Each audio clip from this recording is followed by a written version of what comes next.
Ito na po yung pagputol ng plywood mga bossing. Halimbawa po yung puputulin ko 40 cm. Magdadagdag po kami ng 4 cm dyan mga boss. Kasi 4 cm po yung sukat ng circular namin mga bossing. Yan. Pagsukat po ng circular mga boss, katulad nito, dito po yung side na kukunin nyo na plywood. Dito po yung pagsusukat niyan mga bossing. Yan po mga boss. Ito sa loob. Sa loob po yan mga boss. Sa loob ng talim. Yan. Sinabit ko po yan. Yan. 4 cm po yan mga boss. Yan, eksakto 4 cm. Yan. Kaya po yung sukat natin dito mga bossing, doon sa labas. Yan. Yung 40 cm natin, gagawin po nating 44. Guhitan mo.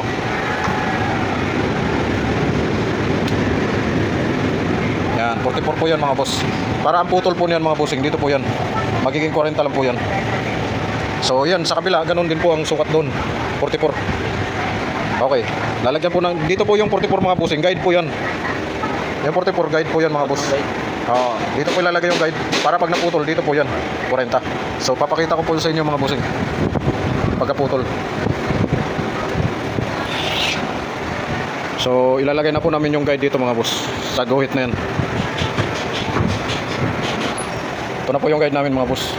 Ginawan ko na siya ng guide na para hindi na po kami magpapako. Kasi marami pong pumapansin sa pako. So yan, binago na namin. Paano daw po pag laminated, ipapako pa ba? Kalukuhan naman kasi kung ipapako mo pa kung laminated siya. Sige. So yan na po mga bossing. Puputulin na po.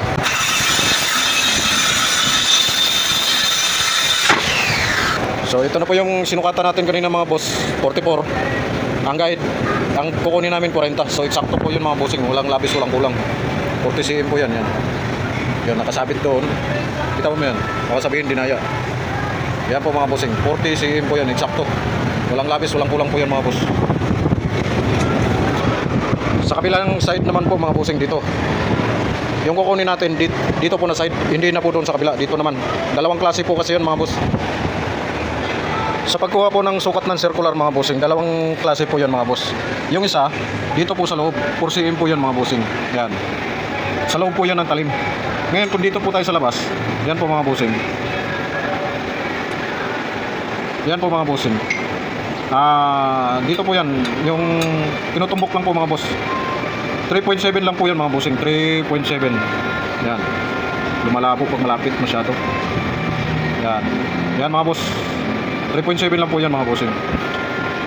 So dalawang klase po kasi pagpuputol ng circular mga boss, dito sa loob at saka sa labas.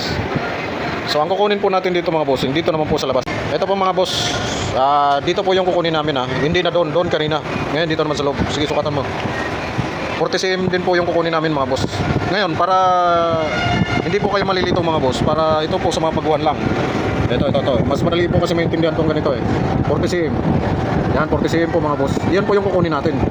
Ngayon, minus po tayo ng 3.7 doon sa talim ng circular. So, atras po tayo ng 3.7 mga boss. Yan. 3.7. Sige, guhitan mo 3.7. Ayan, dito naman tayo sa 40. Yan.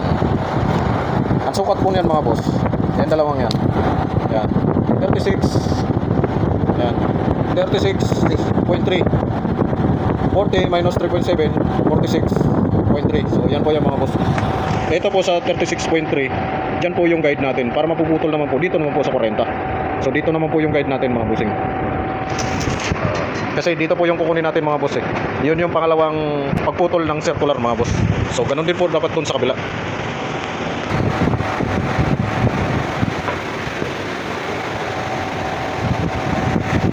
Yan po yung guide natin mga boss, dito sa 36.3.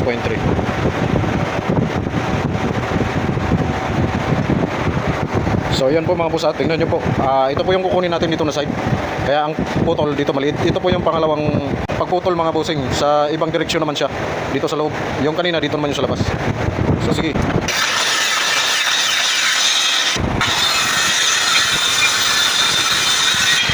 So yun yung pangalawa natin mga bossing. Tanggalin po muna natin mga bossing, tapos tingnan natin yung sukat.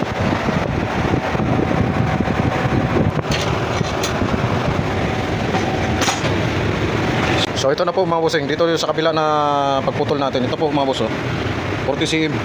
Yan. Yan po mga boss. So dito po yan sa loob mga bossing. Pangalawang